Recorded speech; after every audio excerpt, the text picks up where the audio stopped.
Olá, turma! Vamos aprender a formatar esse texto? Para formatar um texto, é importante estarmos selecionando ele então antes. Observe que aqui, na barra de ferramentas formatação, eu posso, por exemplo, definir um tipo de fonte. Fonte nada mais é do que letras, ou seja, então, um tipo de fonte é um tipo de letra. Observe que ao escolher monotipo e cursiva, ele mudou o tipo da letra.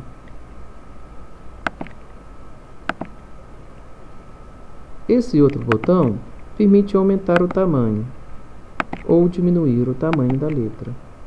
Então, esse é o tamanho da fonte. Tem um botão para negritar ou itarizar ou sublinhar. Esses recursos, eles são fáceis de serem encontrados, pois estão na barra de ferramentas formatação. Logo em seguida, temos os botões que podemos alinhar. Lembrando que um título é centralizado.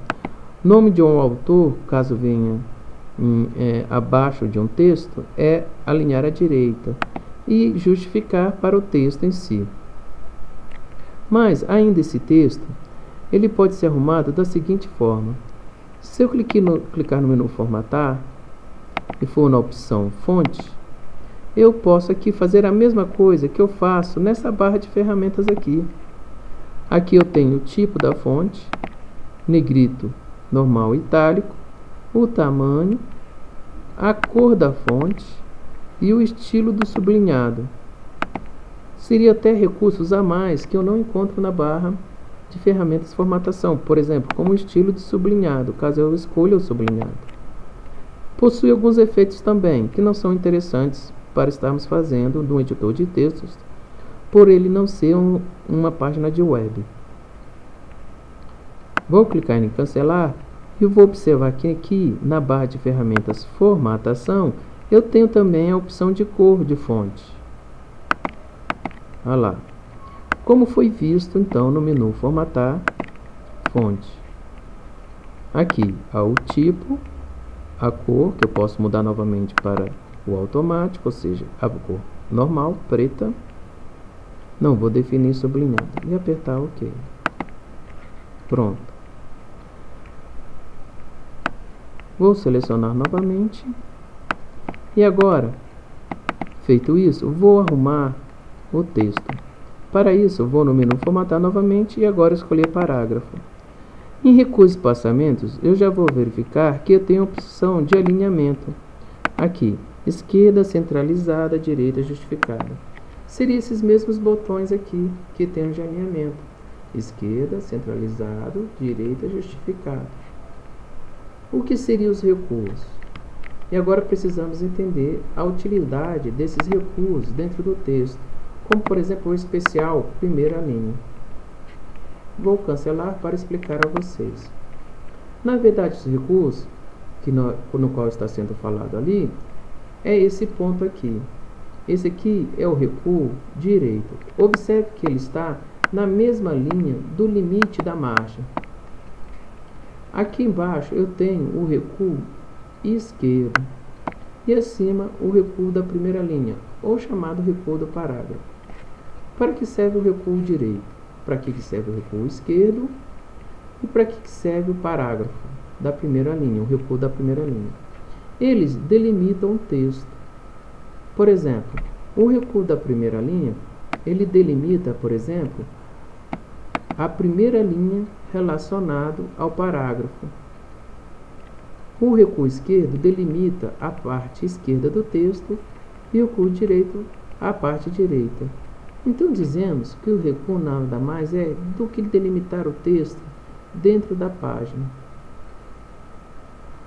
Vamos lembrar que o recuo, quando, por exemplo, se encontra dentro da margem, como eu vou fazer aqui manualmente, segurando o botão esquerdo, ele assume valor positivo. Quando eu coloco ele para fora da margem, como estou fazendo aqui, ele assume valor negativo. O que quer dizer? Que esse pedaço aqui, no qual se encontra, não será impresso na página. Então dizemos então que na verdade o recuo nunca poderá ser negativo.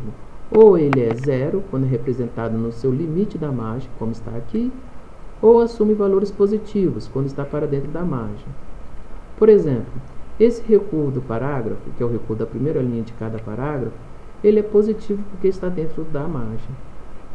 Esse recuo esquerdo, ele é zero, porque ele está no limite da margem. Lembrando que, quando nós apertamos o botão Enter, ou criamos linhas vazias, ou criamos parágrafos através do botão Enter. Como assim? Ao digitar um texto, e eu resolver dar um Enter ao final deste texto, eu crio um parágrafo. Por exemplo, vou aumentar o zoom para mostrar ao aluno. Observe esse texto. Depois da tempestade vem a bonança. Ou seja, 2010 foi um ano muito ruim para o Flamengo, mas 2011 começou em grande estilo. Afinal, mais uma vez, o Mengão foi campeão carioca, novamente em cima do seu maior rival e ainda por cima invicto, ou seja, a nação rubro-negra não tem do que reclamar. Terminando aqui, ele apertou o Enter. Ao apertar o Enter, ele criou um parágrafo novo. Então é interessante o aluno entender que, ao digitar um texto, não aperte o Enter quando chegar aqui no final, pois senão você estará criando um parágrafo novo. Caso esse texto tenha continuidade, continue digitando, que normalmente ele vai para a linha abaixo. Vamos então agora observar esse texto selecionando ele. Ao selecionar o texto, vamos no menu Formatar Parágrafo. Eu vou definir aqui o recuo esquerdo, 0. O recuo direito, menos 2. E especial, que é a primeira linha, eu vou deixar 1,25 para vocês observarem. Vou apertar OK. Observe então aqui, vamos ver. Observe que eu coloquei menos 2 nesse canto para o recuo direito. Então, olhe, 1 centímetro, 2 centímetros negativo. Esse pedaço do texto não será impresso na página. Agora vamos observar aqui. Eu defini aqui 1,25. Então, eu tenho 1 aqui, mais 25 aqui, para a primeira linha do parágrafo. Observe que está aqui. Vou selecionar novamente o texto. Vou no menu Formatar, Parágrafo. Agora eu vou definir 0. Lembrando a vocês que os recuos, sempre digo a vocês que é 0. Só que eu vou agora aumentar para 3 pontos o recuo esquerdo. Vou permitir que fique na primeira linha esse 1,25 centímetros. Vamos ver a mudança? Vou apertar OK. E observe agora que ele caminhou para a esquerda 3 centímetros. Vamos contar? 1, 2, 3. E observe que o 1,25 centímetros está relacionado ao recuo da esquerda aqui, ó, esse recuo esquerdo aqui. O recuo esquerdo acaba de ser deslocado, certo? Para cá. E agora, o recuo da primeira linha está relacionado, na verdade, ao recuo esquerdo, que é 1,25. Vou menu Formatar novamente, Parágrafo. Vou definir 0 centímetros. Primeira linha, 1,25, apertar OK. Observe agora que eu coloquei o recuo esquerdo no limite da área de impressão da página. Se eu clicar no menu Formatar Parágrafo novamente, eu tenho a opção de espaçamento. A opção de espaçamento antes e depois está relacionada ao parágrafo. Por exemplo, se eu definir 6 pontos, 12 pontos, ele vai espaçar antes cada parágrafo 12 pontos. Vou apertar OK para que você perceba isso.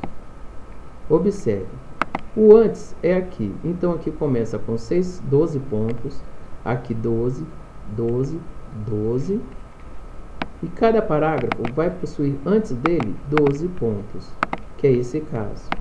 Se eu quiser agora fazer aqui, ó, Formatar, Parágrafo, e definir 12 pontos, ele verá depois do parágrafo. Vamos apertar OK? E está aqui. Esses 12 pontos, ele está relacionado depois do parágrafo. Então, eu tenho 12 pontos para antes do parágrafo e 12 pontos para depois do parágrafo. Lembrando a vocês que o espaçamento aumenta o tamanho do texto em relação à página. Posso fazer também o espaçamento entre linhas, por exemplo, 1,5 de linha, e apertar OK. Pronto. Agora, além dos parágrafos estarem espaçados, as linhas estão também espaçadas, no formato de 1,5. Então, para configurar um texto em seus parágrafos, vamos no menu Formatar Parágrafo. E aqui você vai definir toda uma configuração.